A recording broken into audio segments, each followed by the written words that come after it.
Assalamualaikum warahmatullahi wabarakatuh. Perkenalkan, nama saya Dimas Riannugroho dari kelas C10 dengan NIM 11231071, Prodi Manajemen, Fakultas Ekonomi dan Bisnis, mata kuliah Sumber Daya Manusia. Saya akan mempresentasikan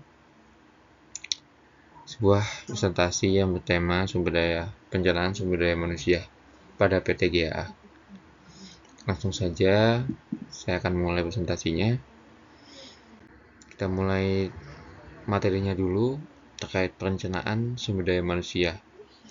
Rangkaian sumber daya manusia adalah rangkaian kegiatan ramalan, prediksi atau estimasi kebutuhan atau permintaan atau demand tenaga kerja di masa depan pada sebuah organisasi atau perusahaan yang mencakup pendayagunaan sumber daya manusia yang sudah ada dan pengadaan tenaga kerja baru yang dibutuhkan. Filosofi perencanaan sumber daya manusia. Perencanaan sumber daya manusia harus dimulai dari pendayagunaan secara efektif dan efisien atau optimal sumber daya manusia yang sudah dimiliki dan hanya akan menambah atau merekrut sumber daya manusia dari luar apabila ternyata terdapat kekurangan sumber daya manusia untuk melaksanakan tugas-tugas pokok organisasi atau perusahaan.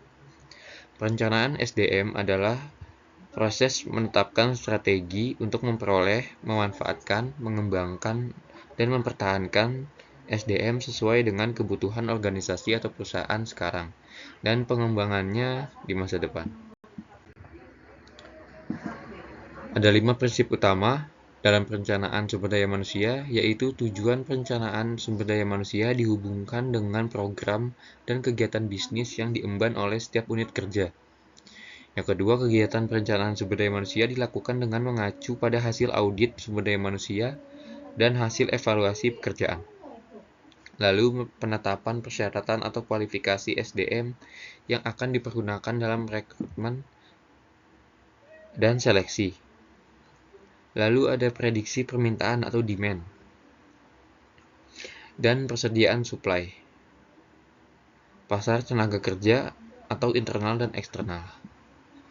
Lalu sistem kontrol dan evaluasi sekaligus sebagai umpan balik atau feedback untuk memperbaiki perencanaan sumber daya manusia berikutnya. Selanjutnya adalah manfaat perencanaan sumber daya manusia, yaitu ada meningkatkan efektivitas dan efisiensi pendayagunaan SDM, lalu mengoptimalkan penggunaan biaya tenaga kerja, lalu mendorong perilaku proaktif dan tidak reaktif. Di dalam meningkatkan efektivitas dan efisiensi kerja pendayagunaan SDM, terdapat melalui perencanaan SDM, proses rekrutmen, penempatan, dan promosi atau mutasi dapat dilakukan secara optimal.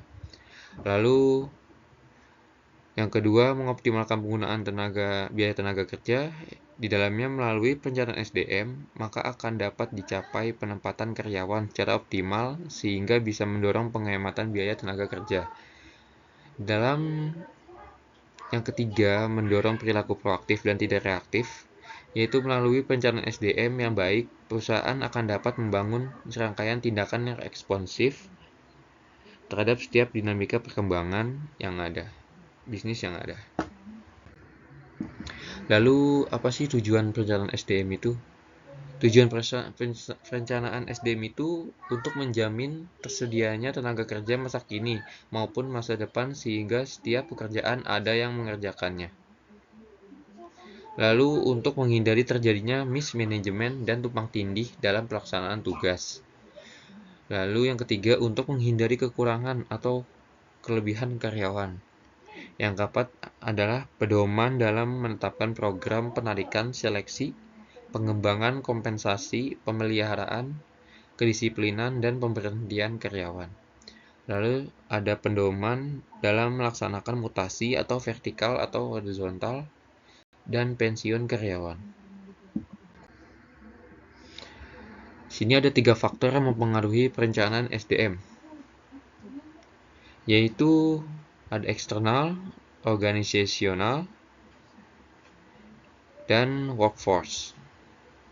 Dalam eksternal terdapat economics, sosial politikal ilegal, teknologi, dan competitors.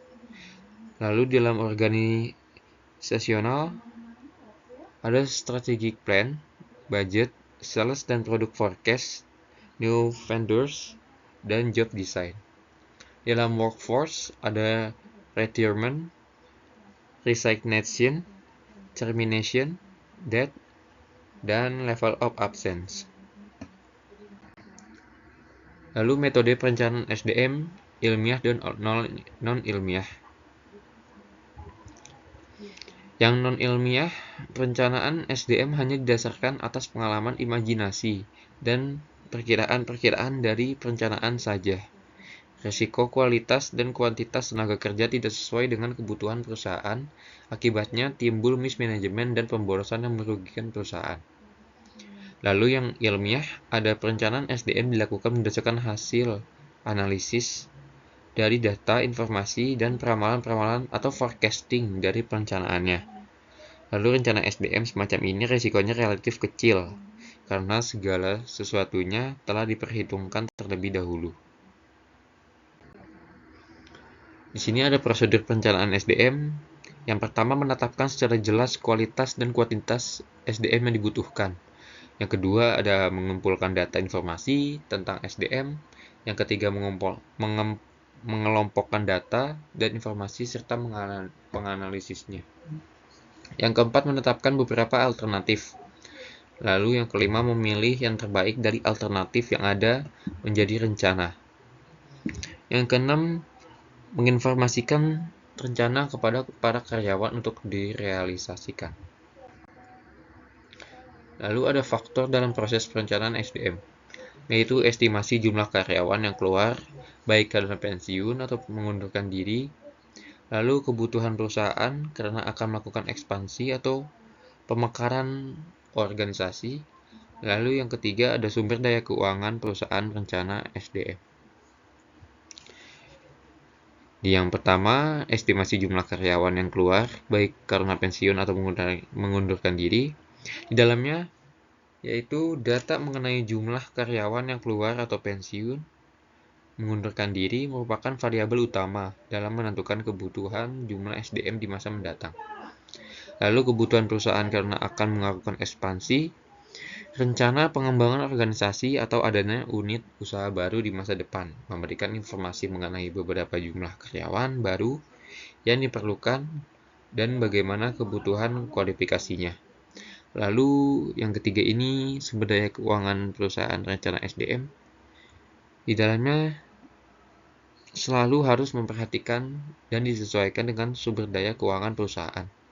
Dalam hal ini diharapkan perencanaan SDM akan mampu memberi solusi penggunaan biaya tenaga kerja yang paling optimal atau efisiensi dan efektif. Apa sih keuntungan perencanaan SDM ini? Yaitu manajemen puncak memiliki pandangan yang lebih baik terhadap dimensi SDM atau terhadap keputusan-keputusan bisnisnya. Yaitu yang kedua, biaya SDM menjadi lebih kecil karena manajemen dapat mengantisipasi ketidakseimbangannya sebelum terjadi hal-hal yang dibayangkan sebelumnya, yang lebih besar biayanya.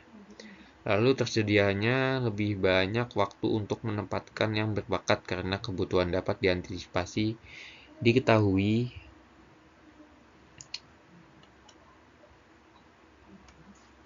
sebelum jumlah tenaga kerja yang sebenarnya dibutuhkan. Lalu yang keempat, pengembangan para manajer dapat dilaksanakan dengan lebih baik.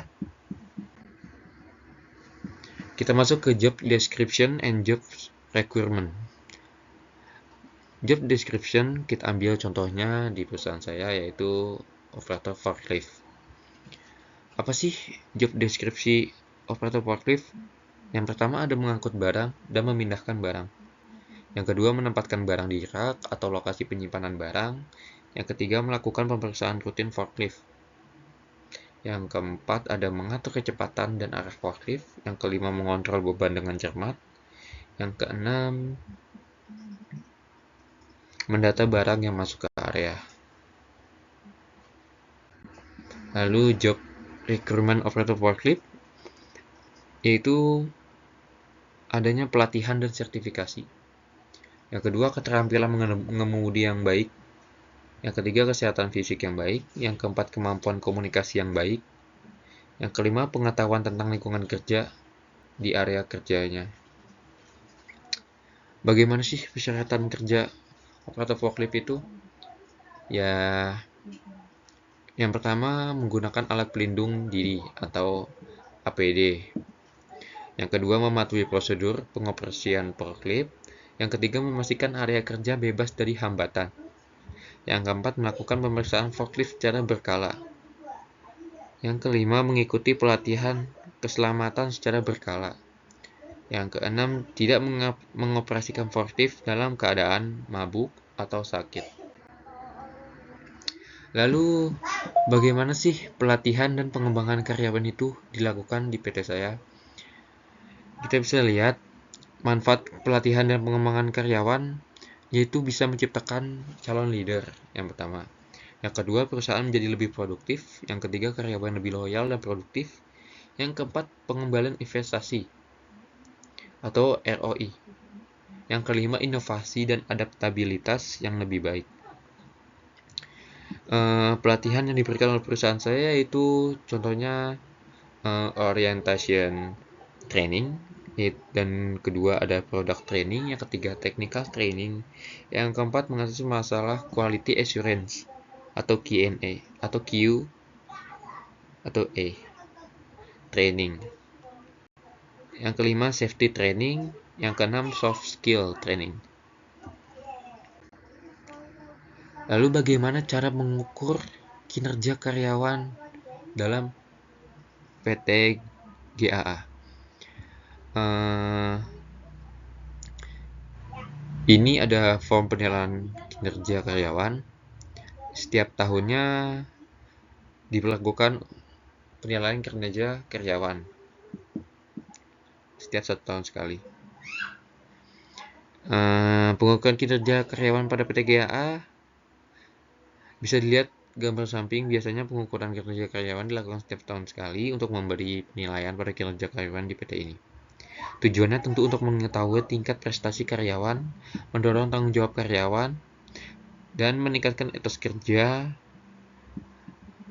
karyawan.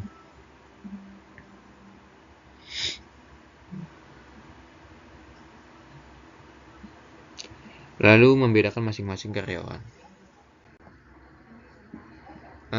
Di sini ada contoh kompensasi dan welfare. Kita lihat contohnya aja di sini, yaitu slip gaji. Di mana dalam slip gaji ini ada gaji pokok, tunjangan, lembur, transport, uang makan atau bonus. Lalu welfare-nya seperti tunjangan-tunjangan jabatan, BPJS, JHT, JKK, JPN, atau pajak PPN. Ya, mungkin segitu saja presentasi dari saya mengenai perencanaan sumber daya manusia. Kurang lebihnya mohon dimaafkan. Saya Dimas Riangroho. Terima kasih. Wassalamualaikum warahmatullahi wabarakatuh.